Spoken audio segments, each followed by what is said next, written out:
Broadcasting from the business capital of the world, this is the Podcast Business News Network. Ever since we were old enough to even sit up, we've looked at books. And many of us still do. Picked up a book over the weekend, started reading call it a self-help book, inspirational type book. We read them online. We hold them in our hands. They're still big. They're still popular. What's it like to be an author of a book? We're going to talk about that today. And even if you ever considered maybe writing your own book, what that journey might feel like. She is Karen Smith. She is a woman that helps people publish, self-publish. She also ghostwrites, edits, and so much more in this whole process. She's got a pen name. We'll get to that in a second, but let's bring her in here. Hey, Karen, how you doing? I'm great. Thank you. Now, your business is called Hen House Publishing. Yes. And I want to illustrate the accuracy of that.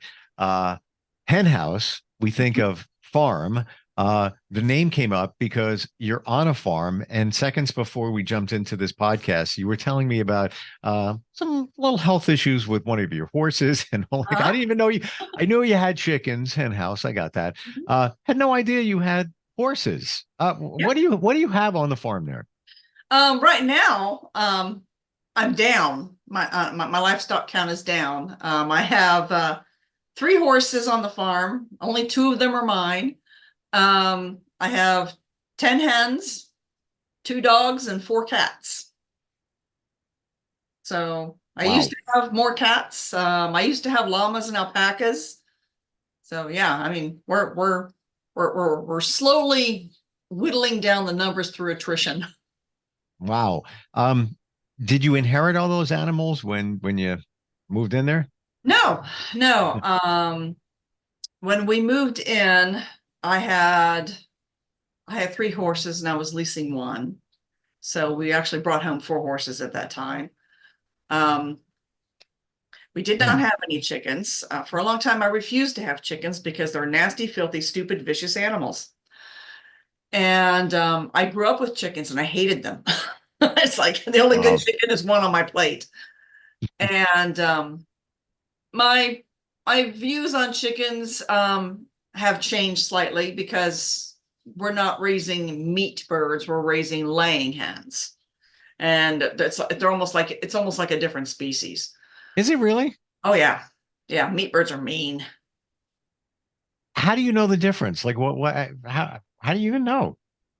The breeds. So you have some breeds that are specific, that are basically bred for egg production, and then you have breeds that are bred, to be big and heavy for meat. Okay. Wow. Didn't even know. I thought they were all either they're laying eggs or they can be used for meat, whatever it might be. Wow. The stuff you learn. Final farm question. Okay. Do llamas really spit? Yes. Okay. Absolutely. But they don't just spit because they spit. They spit for a reason. When I was leading 4-H groups and teaching kids all about this stuff, we would have a meet and greet at the local fair. And people would ask this question, do llamas spit? Do alpacas spit? And it's like, and I lead them through the Socratic method of education, and people hate that. So I would ask them, do dogs bite? And the answer was, well, yeah, they bite.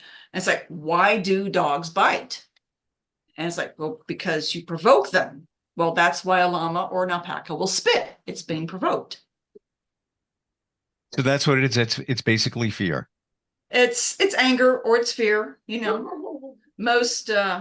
Mostly they spit at each other over food. Okay. But if one is spitting at you, it's probably, trying to get you to go away. My mom told me it years ago, and I was like, whatever. Then I went to a farm and I got spat on. So I guess it's vile. Yeah, let's not even go there. It's nasty. By the way, I heard one of your dogs, and I think it's fantastic. Yeah. So that's one half of your life. The other half is helping people publish, and publish yourself, as a matter of fact, is one of those people. Yeah. because you've been published. Holly Bargo is your pen name? Yes. Holly Bargo is the pen name. Gotcha. There's a Uh, story behind that. I, I go deep. Of course. So tell me the story. All right. Holly Bargo is actually the name of a horse I used to own. Loved her dearly. She was a real spitfire of a little mare. You said spit again, but just keep going. Yeah. So, but she big personality, small horse, and she passed away quite a long time ago. And using it was funny because her name sounds like a person's name. A lot of Totally. people find women named Holly, and Bargo could be could be in any surname really. Sure. So when my husband and I were property hunting, looking for a place to live, and we would go. This is before the internet. And we would go to visit open houses. The realtor would have you sign in and give your name and phone number. And then, of course, they would call you. So at the time I was boarding my horse, and I would put the name down as Holly Bargo, and I would put the boarding stable's phone number.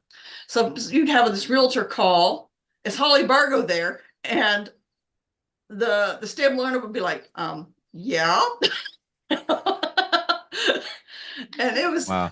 I told the stable owner what I was doing, and she thought it was hilarious. So.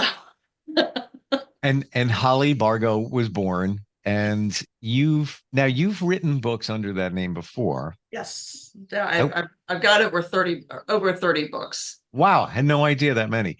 Yeah. Take us through the process. How does it begin? And truly from the beginning, everything along the way, especially from the concept. You know, a lot of us have ideas. They never come out of us because we think maybe it's a silly idea. I can't write a book. There's no way I could do that. I don't even know how to do. I don't even know where to start, but I have an idea, and I think it's a pretty good idea. So Well, from the beginning, most ideas most ideas are worthless. They really are. For me, there are two general categories of writers. We have the plotters, are the people who come up with an idea, then they start plotting it out, with an outline and developing until they eventually get a book. And there's someone like me, a pantser. We basically write by the seat of the pants. what does that mean? I have an idea, but what does that mean? What does it mean is an idea hits me, and for me, I'll chew on it for a while, and if it sticks, might be a good idea. So then I'll start writing and developing it, and we'll see where the story comes out. Do you I'm not go? disciplined at all. Do you go with your gut, like that feeling inside, and you just listen to it? Like, all right, got an idea. Let me sit on that. You circle back to it. You know what? It's still inside. I'm feeling it's a good idea. I think people would benefit from it or gravitate to it or buy into it. Is that how it works? Like you go with what's inside? Somewhat, not. I'm unusual. I was at a conference a few years ago, and they were going to do a panel of pantsers versus plotters. And they canceled the panel because they could only find 3 pantsers among a whole bunch of plotters. So what I do is not the norm. I get an idea, I'll sit on it, and I don't necessarily think about whether it's something that will fly with an audience. It's just something that I need to get out of my head. So once it's out of my head, then it'll either die on the computer or it'll keep nagging at me to continue the story. Is this for creative people? Is it something inside that just says, I got to do this? Yes. Okay. Okay. Gotcha. Why don't we look at maybe the last book you published? Okay. And what it was about, how it came to fruition, even in the beginning, and then take us through the steps there. Okay. Well, the last book that I published, not the last book that was published under my name, 2 different things. So the last one I published is Single Stroke. It is the 3rd book in a science fiction romance series. The first book was, hey, got an idea, sounds fun, let's run with it. The second book was, okay, I need to go further with this. And it's a romance. So, we've got, our hero or heroes and our heroine and their relationship. It's a story about the relationship. And because it's science fiction, I'm dealing with an interplanetary alliance. So the first book was with one planet. The second book took place on another planet in the alliance. And the third book sprouted from two minor characters in the second book who demanded to have their own stories. So yes, I do hear my characters talk to me. It's weird. So anyway, in this book, one of the characters who makes like a 5-second appearance in story number 2 is abducted by, the big bad evil aliens, and she's presumed dead. And the other character is, I made up an entirely new military rank called General Superior. So he's the General Superior of this planet's army. And he kind of had this personality to me that said he deserves his own story. So in book number 3, I brought the two together. So I have to ask you, have you always been big into Star Wars, Star Trek, shows, Battlestar Galactica way back in the day? I watched them all. Okay. But I also watched Lord of the Rings and the Chronicles of Narnia. And, I grew up reading fantasy, Greek mythology and Nordic mythology, big on those. So, I mean, I've story's a story wherever it comes from. Sure. And I only ask that because I'm not deep into that. Mm-hmm. So for me to even think that way, science fiction related content would just not be in me. If I were to write a book right now, it would be about the mid 1800s. I don't know why I love that period. I'd have to obviously research it. But I have an affinity for it. You have an affinity for science fiction. So I love historical fiction too. That's the thing. It's my latest book, which I did not publish, but is published under my name. Now, what is it? Okay, before we go there, because you're all about publishing. You did not publish, but it's under your name. I was commissioned to write that story. The company is 008 Studios, and they do multimedia entertainment, primarily video games. And the owner of the company was looking for a writer, and he was rattled off some various genres. And I said, I can do some of those. And we got to talking, and he said, I want you to write a Western for me. It's like, cool. Wow. And I did. Cool, said the woman who lives on a farm. Wow. Okay. And what was his motivation for you writing that book or that book in general? He likes the way I write.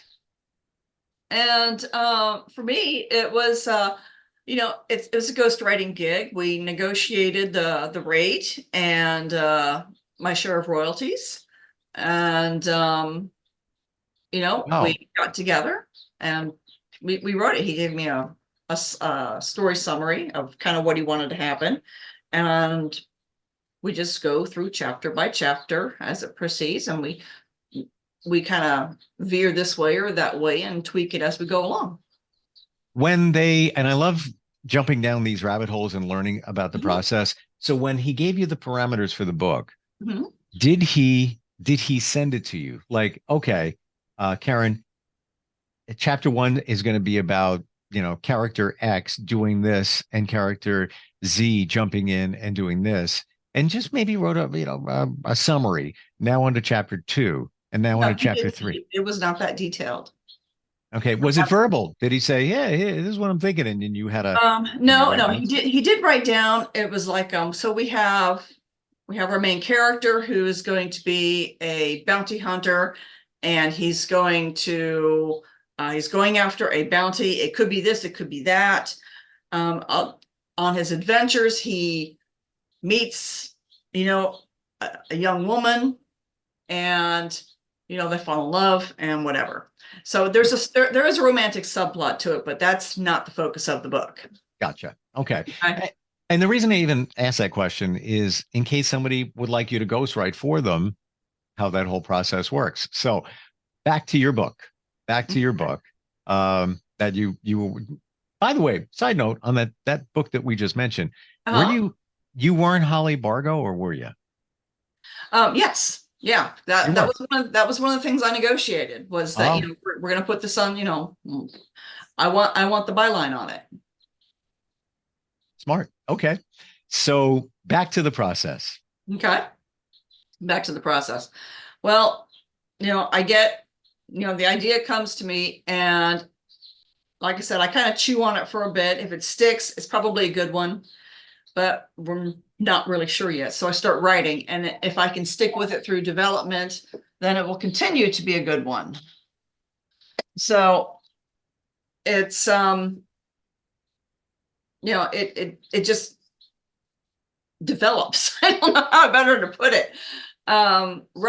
Writing for the most part is a solitary endeavor. Hmm. I'm not shopping out ideas to other people saying, hey, what do you think of this, what do you think of that? For me, it's all me. And not until I finish the rough draft and I've gone over it a couple of times by myself and finessed it as best I can, then does someone else see it. And I will send it to my editor. My Wow. editor comes back, and she will generally have some very good suggestions and insights. And, hey, Karen, this doesn't make sense. Or, hey, that was an interesting twist.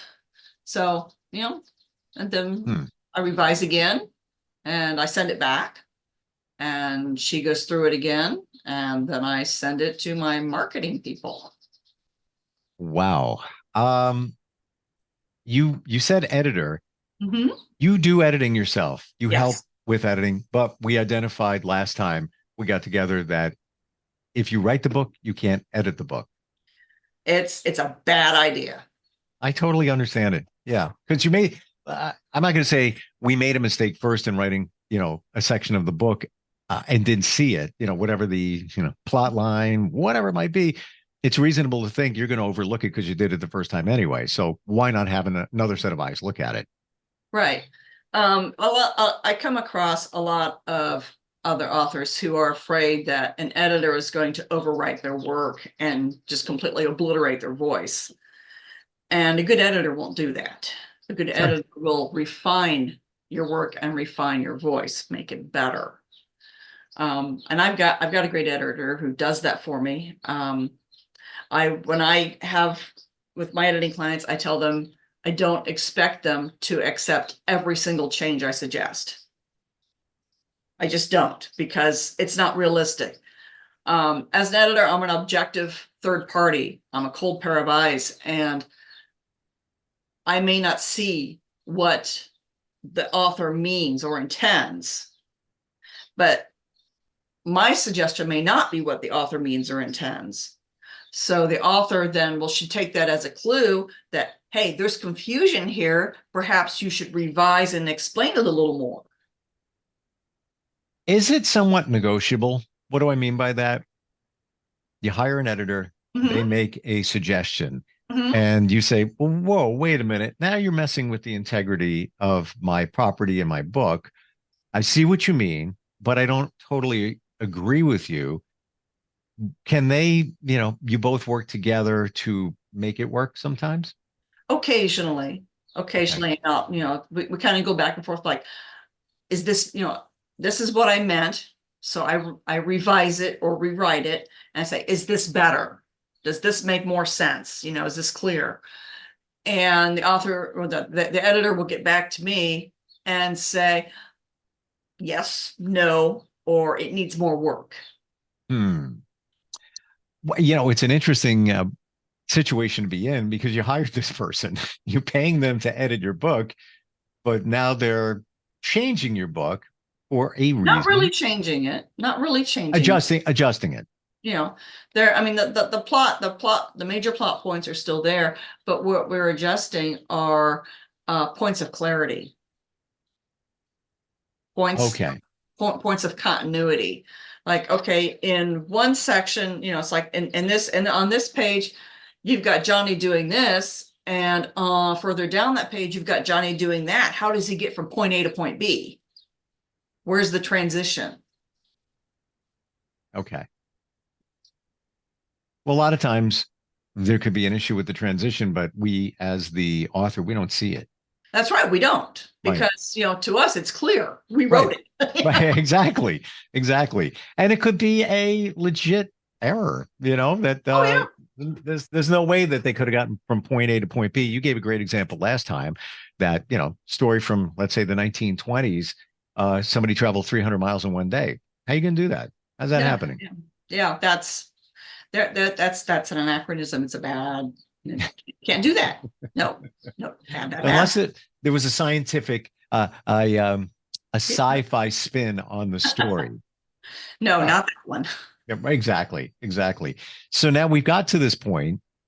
We're ready to publish. Let's say we're at that point. What happens at that point?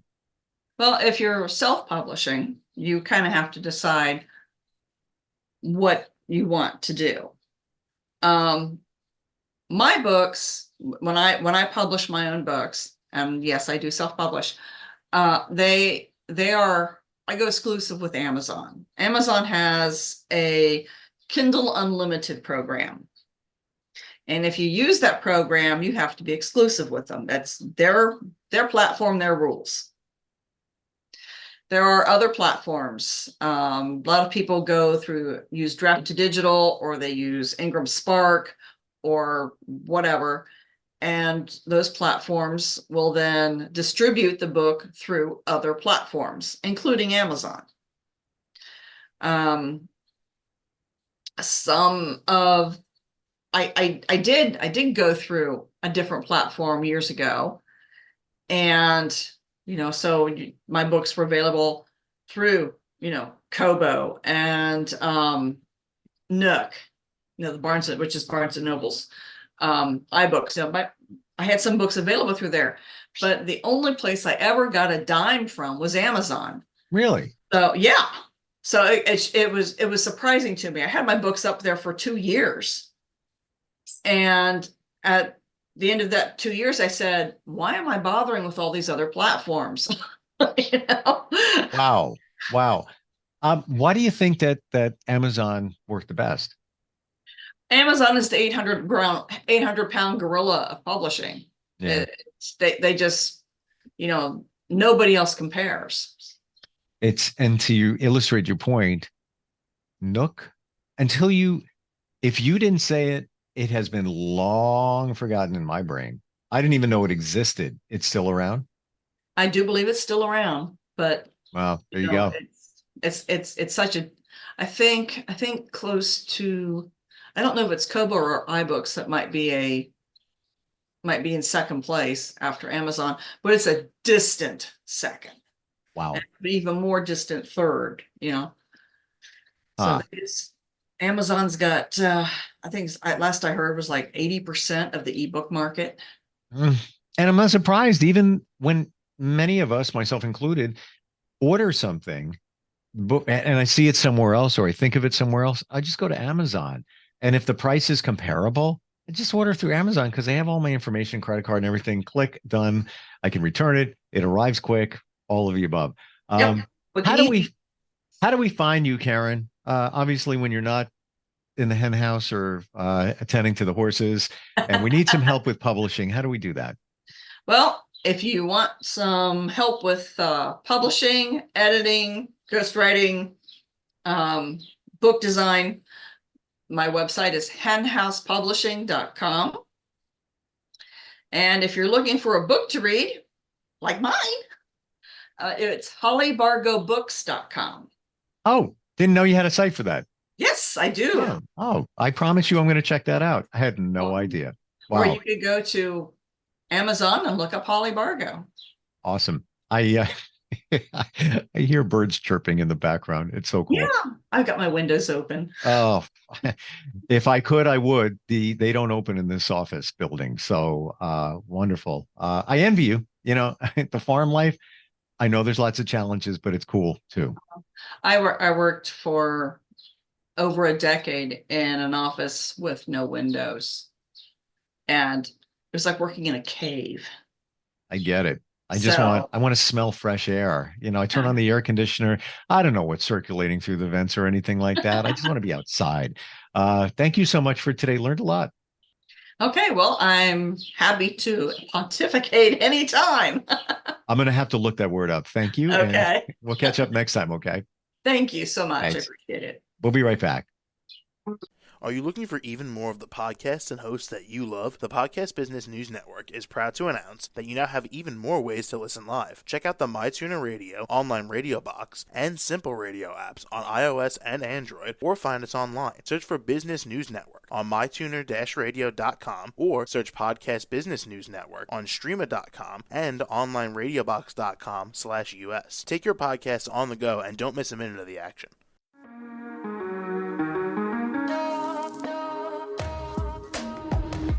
Broadcasting from the business capital of the world, this is the Podcast Business News Network.